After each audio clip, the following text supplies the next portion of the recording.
Iran ने साफ तौर से यह इंतबाह दे दिया है। IRGC का कहना है कि हमारी उंगलियां ट्रिगर पर हैं, हम जंग के लिए बिल्कुल तैयार हैं। अब सवाल यह पैदा होता है कि ईरान की तरफ से ऐसी बात क्यों कही जा रही है। ईरान की तरफ से ऐसी बात इसलिए कही जा रही है कि एक ऐसा माहौल बन गया है कि यह लग रहा है कि यह जंग बंदी नहीं हुई, यह सीज फायर नहीं हुआ, बल्कि सीज फायर के पसे पर्दा एक नया मंसूबा, एक खौफनाक जंग की दस्तक दी गई है। दरअसल आपको याद होगा कि डोनाल्ड ट्रंप ने पहले यह कहा था कि मंगल का जो दिन होगा, यानी मंगल का दिन रात 8 बजे का उन्होंने तय किया था कि मंगल रात 8 बजे तक अगर ईरान ने सीज फायर पर सहमति नहीं जताई, यानी कि अगर हॉर्मुज को नहीं खोला, तो फिर जबरदस्त और बहुत ही तबाहकुन हमला होगा और उस हमले के नतीजे में पूरा जो सिविलाइजेशन है ईरान का वो खत्म हो जाएगा एक रात में। यह धमकी दी थी। उसके बाद क्या हुआ? उसके बाद जब डेडलाइन खत्म होने में लगभग 1.5 से 2 घंटे बाकी रह गए थे, तब यह खबर आई कि डोनाल्ड ट्रंप ने खुद सोशल मीडिया पर इस बात की जानकारी दी कि सीज फायर हो गया है, ईरान और अमेरिका के बीच रजामंदी हो गई है जंग को रोकने के लिए। 2 हफ्तों के लिए जंग रोकने पर रजामंदी हो गई है। लेकिन उसके कुछ ही घंटों के बाद इस्राएल ने लेबनान पर जबरदस्त हमले किए और इतने शदीद हमले किए कि हालिया दिनों में लेबनान पर इतना शदीद हमला नहीं हुआ था। इस शदीद हमले में 300 से ज्यादा लोगों की मौतें हो गई हैं जो लेबनान पर हुआ है।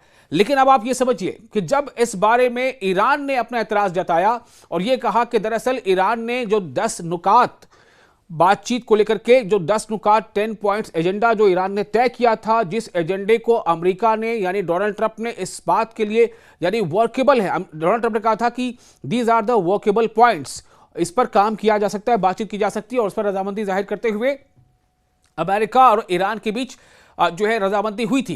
उस 10 पॉइंट में इस बात का भी जिक्र था कि जो एग्रेशन है, एग्रेशन मतलब कि जारहियत, ये जो हमला हो रहा है जिसकी शुरुआत अमेरिका और इस्राएल ने की थी 28 फरवरी को, वो एग्रेशन हर फ्रंट पर रोका जाएगा। हर फ्रंट पर ये एग्रेशन यानी ये हमले रोके जाएंगे। इसका मतलब क्या था? हर फ्रंट का मतलब ये हो गया था कि ईरान पर जो हमले हो रहे हैं वो भी बंद होंगे, ईरान जो हमले कर रहा है इस्राएल पर या अमेरिका के तमाम दूसरे अड्डों पर जो कि खलीजी मुल्कों में, वो भी बंद होंगे, और इस्राएल जो हमले कर रहा है लेबनान पर वो भी बंद होंगे, और इस्राएल जो हमले कर रहा है गाजा पर वो भी बंद होंगे। तो ईरान का ये मौकिफ है कि दरअसल ये जो बातचीत है या ये जो जंगबंदी है, ये जो सीज फायर है, ये तमाम फ्रंट के एग्रेशन को रोके जाने पर मुत्तफिक था, उस पर ये वही था। लेकिन चूंकि इस्राएल ने इस लेबनान पर हमला किया और हमला भी शदीद हमला किया, तो इस शदीद हमले के तनाजुर में ईरान ने फिर यह धमकी दी कि वो इस जंगबंदी से बाहर निकल जाएगा। और जंगबंदी से बाहर निकलने का मतलब क्या है?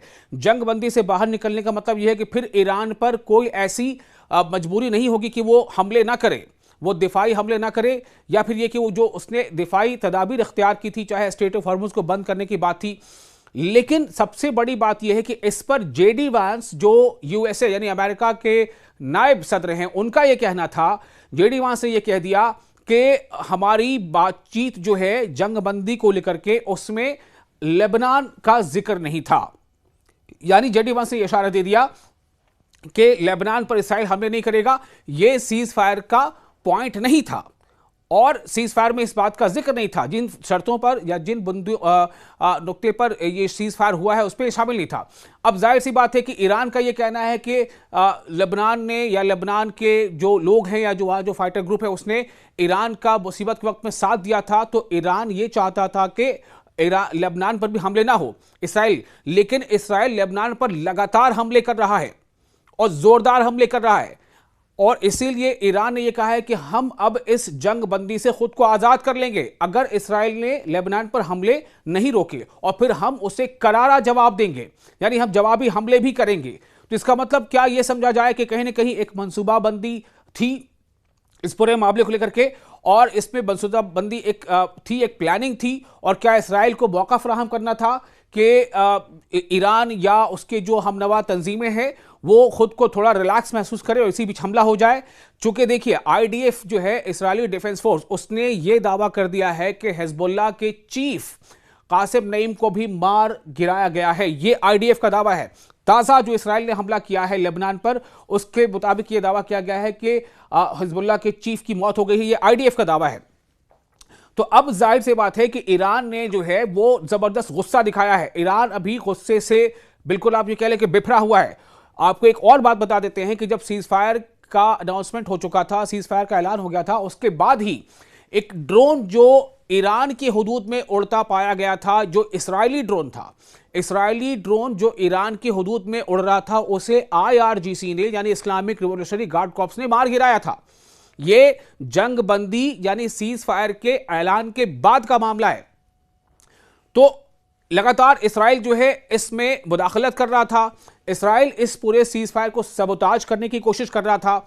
इसराइल की मंशा यह थी कि यह सीज फायर न हो, क्योंकि इसराइल की जो नीयत है, जो उसका अपना इरादा है, वो ये है कि वो ज़्यादा से ज़्यादा इन एरियाज़ पर, लेबनान पर हमले करके, फ़लस्तीन में और ज़्यादा हमले करके, और दूसरे जो वेस्ट बैंक में और ज़्यादा अंदर घुस करके वो तमाम अपनी जो मकबूजा इलाके उसको वो बढ़ाता चला जाए।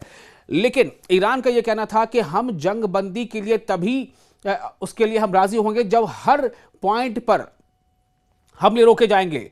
वो हमला लेबनान पर भी रुकना चाहिए, वो हमला गजा में भी रुकना चाहिए। लेकिन अब सबसे बड़ा सवाल यहां पर यह है कि इस जंग बंदी का अब आगे क्या होगा, मुस्तकबिल क्या होगा। चूंकि देखिए, एक बहुत अहम बात आपको बताने जा रहे हैं। पाकिस्तान में जो ईरान के सफीर हैं, पाकिस्तान में ईरान के सफीर, उन्होंने अपने ट्विटर हैंडल से जो इस बातचीत को यानी जंग बंदी को लेकर के जो इसकी जो बातचीत की डायलॉग की जो डिटेल्स थी वो अपने ट्विटर हैंडल से हटा ली हैं। ये भी खबर सामने आ रही है। और दूसरी तरफ ये जो सबसे बड़ा एक और फर्क आपको बता दें वो ये हुआ है कि हॉर्मुज़ को खोले जाने पर रजामंदी थी, और इसी बात को लेकर के अमेरिका और ईरान के बीच जंगबंदी का ये लगभग मामला तय हो गया था। और उसमें ये एक बड़ी बात ये थी कि हॉर्मुज़ को खोल दिया जाएगा, जिस पर सिर्फ ये था ईरान का कि इंसिस्ट ये था कि ईरान चाहता था कि हॉर्मुज़ खोले, लेकिन वो हमारी निगरानी में होगा। तो उसके लिए ये रजामंदी हो गई थी। हॉर्मुज़ खुल चुका था और कुछ शिप्स यानी टैंकर शिप्स वहां से गुजर भी चुके थे। लेकिन इसराइल ने जो हमला लेबनान पर जारी रखा, तो इसराइल के लेबनान पर लगातार हमला करने की सूरत में ईरान ने सबसे पहला कदम यह उठाया कि हॉर्मुज़ को बंद कर दिया है। जो मैरीटाइम जो रेगुलेटरी वहां पर जो तंजीम है, जो उसके शिप्स के मूवमेंट को का रिकॉर्ड रखती है, उसका यह कहना है कि सिर्फ इस जंगबंदी के ऐलान के बाद से 2 जहाज ही गुजर पाए थे। उसके बाद तमाम जहाज अब रोक दिए गए हैं। वो जहाज स्ट्रेट ऑफ हॉर्मुज़ से नहीं गुजर रहे हैं, क्योंकि ईरान ने उस पर पाबंदी लगा दी है। तो जिस हॉर्मुज़ को खुलवाने के नाम पर डोनाल्ड ट्रंप अपनी पीठ थपथपा रहे थे कि जंगबंदी हो गई, स्ट्रेट ऑफ हॉर्मुज़ खुल गया, वो हॉर्मुज़ फिर से एक बार बंद हो चुका है, उस पर ताला लग गया है। बल्कि एक जहाज जो हॉर्मुज़ के बिल्कुल करीब पहुंच चुका था, स्ट्रेट के करीब, जो उसको पार करना था, लेकिन उसे भी वापस होना पड़ा। और अब खबर यह आ रही है कि आईआरजीसी ये कह रहा है कि हमने ट्रिगर पर उंगलियां दबा रखी है, यानी ट्रिगर दबाने के लिए हम बिल्कुल तैयार हैं, हमारी उंगलियां ट्रिगर पर हैं। और अगर इसराइल इस जंगबंदी पर पूरी तरह से अमल नहीं करता है, और अगर इसराइल लगातार हमले लेबनान पर करता रहता है, तो फिर हम भी आज़ाद होंगे और हम डिफेंस में हमले करेंगे। बल्कि इसराइल पर जवाबी हमला करने का ऐलान भी ईरान कर चुका है। अब देखना यह होगा कि दुनिया की बाकी जो मीडिएशन के लिए जो चीज़ें आगे बढ़ रही थी उनका क्या होता है। क्योंकि पाकिस्तान ने भी इस बात को माना है, जो अमेरिका में पाकिस्तान के सफीर हैं, ध्यान से सुनिएगा, अमेरिका में जो पाकिस्तान के सफीर हैं उनका यह कहना है कि बातचीत की जो शर्तें थीं, जिन शर्तों पर 2 हफ्ते का ये सीज फायर जो है वो उसका ऐलान हुआ था, उन शर्तों में लेबनान का जिक्र शामिल था, लेबनान का जिक्र था। यानी उसमें यह भी तय था कि लेबनान पर भी हमले इसराइल नहीं करेगा, लेबनान पर भी हमले रुकेंगे, और ईरान भी जो है ना तो इसराइल पर हमले करेगा, ना ईरान मशरक़ी वस्ता में या ईरान जो है खलीजी ममालिक में जितने भी ममालिक हैं उन पर हमला कहीं भी हमला नहीं करेगा, चाहे वो अमरीकी अड्डे ही क्यों ना हो।